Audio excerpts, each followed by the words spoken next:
नजर फेरल जाई, हाथ जोड़े विनती करी चाची माई। राजेश निषाद पे नजर फेरल जाई, हाथ जोड़े विनती करी चाची माई। नीक बसु भाव नाही करी बेईमानी, झाड़ के जितावल जाई अब की परधानी। हथवा में तुहरे हो सबके हु जानी, झाड़ के जितावल जाई अब की परधानी। हथवा में तुहरे हो सबके हु जानी।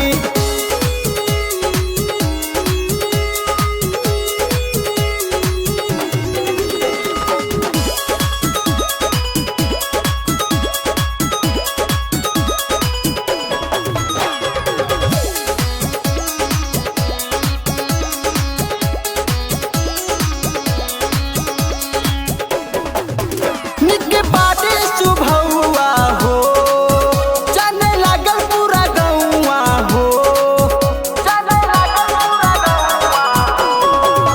निके बाटे सुभौआ हो, जाने लागल पूरा गौआ हो।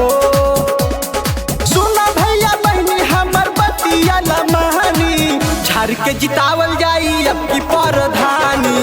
हथवा में तुहरे हो सबके हु जानी, झाड़ के जितावल जाई अब की परधानी। हथवा में तुहरे हो सबके हु जानी।